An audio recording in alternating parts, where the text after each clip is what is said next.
ان کے سامنے انہوں نے قریش مکہ نے یہ شرط رکھی تھی کہ اگر تم جانا چاہتے ہو تو تم چلے جاؤ، لیکن تمہارا مال تم یہاں پہ ہی چھوڑ کے جاؤ گے اور وہ ہمارے حوالے کر کے جاؤ گے۔ تو انہوں نے اپنی تمام جمع پونجی وہ سب کچھ مشرکین مکہ کے حوالے کیا اور خالی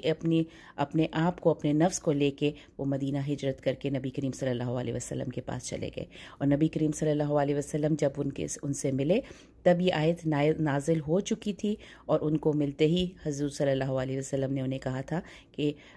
صہیب تم نے بہت اچھی تجارت کی، تم نے بہت اچھی تجارت کی۔ تو یہ مفسرین کا خیال ہے کہ یہ آیت ان کے بارے میں نازل ہوئی، وَمِنَ النَّاسِ مَن يَشْرِي نَفْسَهُ ابْتِغَاءَ مَرْضَاتِ اللَّهِ۔ آگے اللہ تعالیٰ نے بتائی اپنی ایک سٹیٹمنٹس، وَاللَّهُ رَؤُوفٌ بِالْعِبَادِ، اللہ بہت مہربان ہے، رؤوف ہے اپنے بندوں پر۔ اپنے جو اللہ کے بندے ہوتے ہیں، اللہ تعالیٰ نے ایسے لوگوں کو اپنا بندہ کہا ہے، بِرَؤُوفٌ بِالْعِبَادِ، اللہ کے بندے جو ہیں ان پر اللہ تعالیٰ بہت زیادہ مہربان ہے۔ تو یہاں پہ یہ وہ سلسلہ جو ہم نے 2 لوگوں کا ذکر پڑھا، اخنس بن شریق اور صہیب رومی، ان کا سلسلہ یہاں پہ ختم ہوتا ہے۔ اور اب ہم دیکھیں گے کہ 2 آیتیں ہیں جس میں اللہ تعالیٰ نے ڈائریکٹ ایمان والوں کو مخاطب کیا ہے، یا ایہا الذین آمنو، کسی کو بھی پکارنا اور اس کی کسی بھی امپورٹنٹ صفت کا حوالہ دے کے جب ہم اس کو پکارتے ہیں تو اس کی صفت کی اہمیت کا پتہ چل جاتا ہے کہ پکارنے والے نے اس کوالٹی کو امپورٹنس دی ہے۔ تو ایمان والوں کو ان کی ایمان کا حوالہ دے کے پکارا جا رہا ہے کہ اے لوگو جو ایمان لائے ہو، اے لوگو جو ایمان لائے ہو، یا ایہا الذین آمنوا ادخلوا فی السلم۔ اب اللہ تعالیٰ انہیں حکم دے رہے ہیں، 2 حکم دیے جا رہے ہیں، ایک فعل امر ہے اور ایک فعل نہیں ہے، ہم اب وہ دیکھیں گے۔ ادخلوا، اگر میں یہاں سے شروع کروں گی تو یہاں پہ میں حمزۃ الوصل کو پیش دے کے شروع کروں گی، لیکن چونکہ ہم پیچھے سے جوڑ کے پڑھ رہے ہیں تو آمنوا ادخلوا،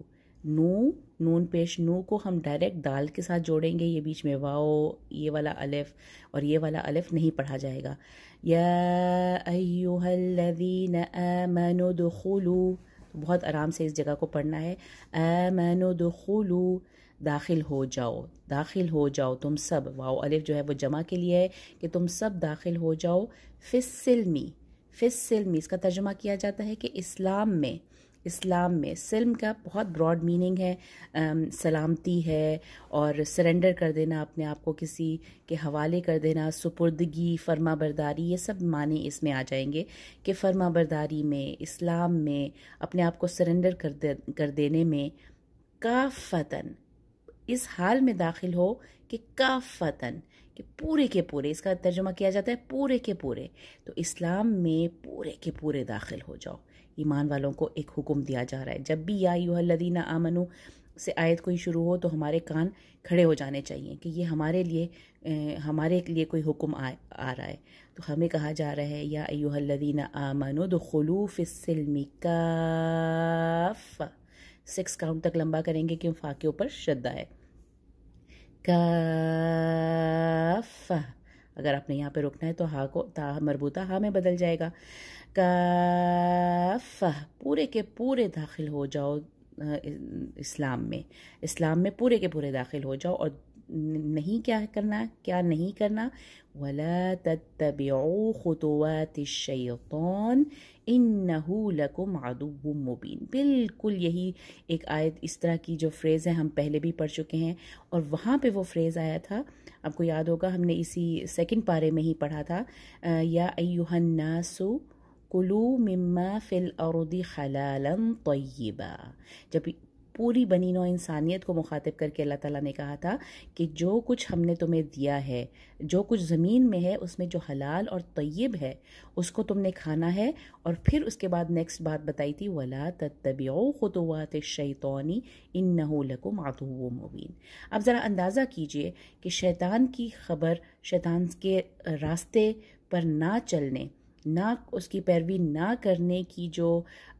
کا حکم ہے وہ اللہ تعالیٰ نے ہمیں ایک دفعہ کھانے کے معاملے میں دیا، اور اب یہاں پہ کس کے بعد ذکر آ رہا ہے؟ اسلام میں پورے کے پورے داخل ہو جانے کے بعد شیطان کا ذکر اللہ تعالیٰ کر رہے ہیں۔ اس سے یہ اندازہ ہوتا ہے کہ شیطان کا جو عمل ہے وہ اس کی رینج کیا ہے، کہ وہ اسلام میں داخل ہونے کا جو اتنا بڑا ایک ہمارا سٹیپ ہے اس پر بھی وہ اثر انداز ہوتا ہے، اور ہماری عام روزمرہ کی زندگی میں ایون جو ہمارے کھانے پینے کے معاملات ہیں اس میں ایون اس پر بھی اس شیطان کا حملہ ہوتا ہے۔ تو شیطان ہمارا کھلا دشمن ہے۔ یہ اللہ تعالیٰ کی مہربانی اور فضل ہے کہ اس نے قرآن میں ہمیں واضح طور پر بتا دیا، اِنَّهُ لَكُمْ عَدُوٌّ مُّبِينٌ وَلَا تَتَّبِعُوا خُطُوَاتِ الشَّيْطَانِ اِنَّهُ لَكُمْ عَدُوٌّ مُّبِينٌ، بے شک وہ تمہارا کھلا دشمن ہے۔ تو ہمیں اس کو یاد ہم نے اس طرح سے رکھنا ہے، دونوں آیتوں کو ریلیٹ کر کے رکھیے کہ وہاں پہ یا ایھا الناس سے آیت شروع ہوئی تھی، اور وہاں پہ کھانے کی بات کی تھی کہ زمین میں جو کچھ ہے اس میں حلال اور طیب کھاؤ،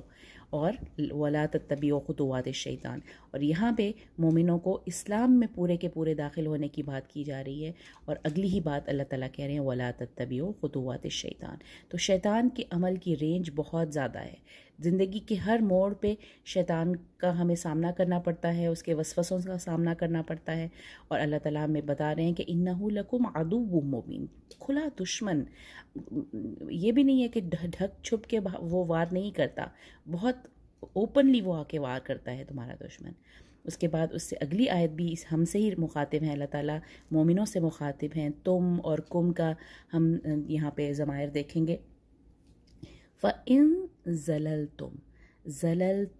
شیطان کا ذکر آیا نا، شیطان نے حضرت آدم اور حضرت حوا کے ساتھ کیا کیا تھا، وہاں پہ ہم نے پڑھا تھا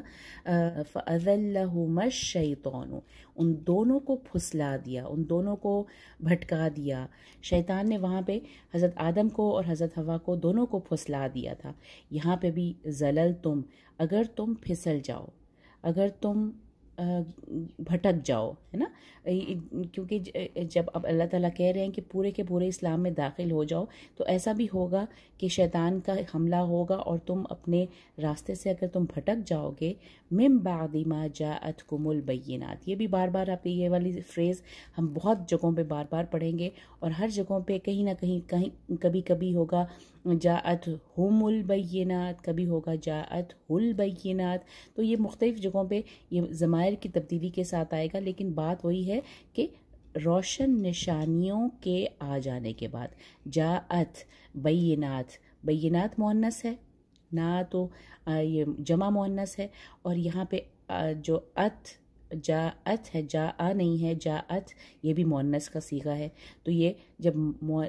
بینات کے آ جانے کے پاس، کہاں آ جانے کے بعد؟ کم، تمہارے پاس، ما جاءتکم، جو آ گیا بینات میں سے تمہارے پاس، اس کے بعد اگر تم پھسل گئے، تو یہ اب آپ کو کلیئر ہوگی اس آیت کی ترجمہ کہ فَإِن زَلَلْتُمْ، اگر تم بھٹک گئے یا اگر تم پھسل گئے،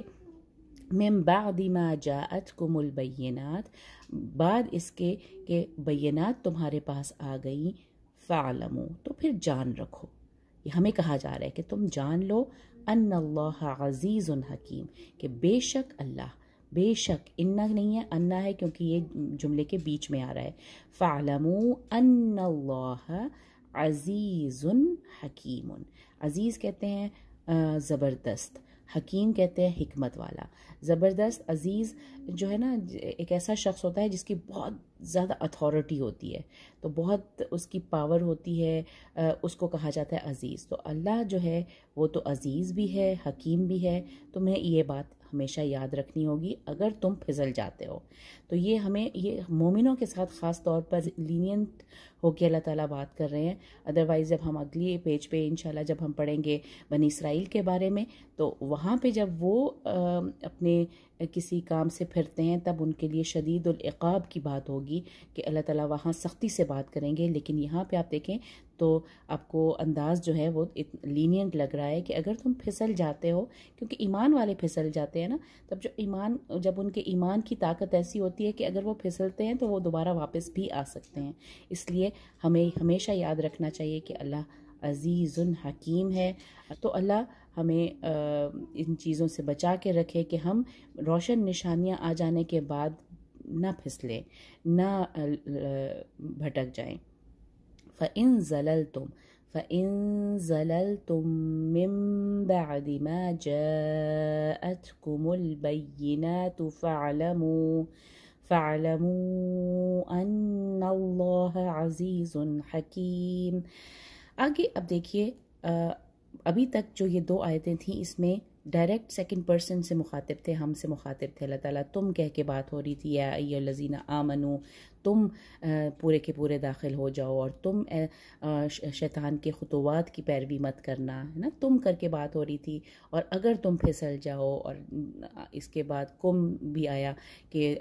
بینات کے تمہارے آ جانے کے بعد، تمہارے پاس آ جانے کے بعد، تو تم کر کے بات ہو رہی تھی۔ اچانک اب ینظرون اور تھرڈ پرسن کی بات ہو رہی ہے، تو تھرڈ پرسن ہے ینظرون، یعنی کہ وہ منتظر ہیں، وہ انتظار کر رہے ہیں۔ اب یہ حل کیا ہے؟ حل کے ویسے تو معنی ہوتے ہیں کیا، ہے نا، کیا کے معنی ہوتے ہیں، کوشچن ہوتا ہے، کوشچننگ ورڈ ہوتا ہے، لیکن اب آگے ہم ایک ورڈ دیکھ رہے ہیں الا۔ یہ جو الا ہے نا، اس کا اور جو کمبینیشن بنتا ہے، تو یہ اکثر جگہوں پہ یہ الا جو ہے حصر کا مفہوم پیدا کرتا ہے۔ اس کی وجہ سے حل کا ترجمہ کئی دفعہ نہیں بھی کیا جاتا ہے۔ ہم نے بہت سارے کمبینیشنز پڑھے تھے، ما اور الا کا، اور لا اور الا، جیسے لا الہ الا اللہ، نہیں ہے کوئی معبود سوائے اللہ کے۔ اسی طرح ہم نے پڑھا تھا کمبینیشن ان اور الا کا، وہاں پہ بھی ان کا میننگ یوزلی نہیں ہوتا، لیکن ان وہاں پہ بھی نہیں کے معنی تھا، ان الکافرون الا فی غرور، اس طرح کی ایک آیت ہے کہ کافر تو سوائے صرف اور صرف دھوکے میں ہے۔ تو حصر، یہ جو صرف اور صرف کا مفہوم پیدا ہوتا ہے نا، وہ الا اور اس اسلوب سے پیدا ہو جاتا ہے۔ تو یہاں پہ بھی حل نہیں کے معنی دے رہا ہے، ماں کے معنی دے رہا ہے کہ نہیں وہ منتظر، وہ یعنی کہ تھرڈ پرسن کی بات ہو رہی ہے، نہیں وہ منتظر سوائے اس کے ان یأتیہم اللہ فی ظلل من الغمام، یأتیہ آ جائے، کہ آ جائے، ہم ان کے پاس، اللہ یہاں پہ اللہ ایز اے فائل طور پہ آ رہا ہے کہ اللہ آ جائے ان کے پاس۔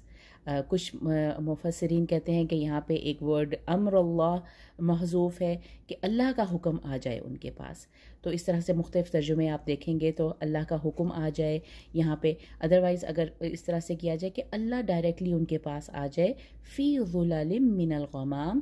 بادلوں کے سائے میں۔ ظلل کہتے ہیں سائے کو، سائبان کو، جو جس چیز کا شیڈ ہوتا ہے نا، شیڈ کو کہتے ہیں۔ من الغمام، بادلوں کے شیڈ میں اللہ آ جائے، یا اللہ کا فیصلہ آ جائے ان کے پاس ہم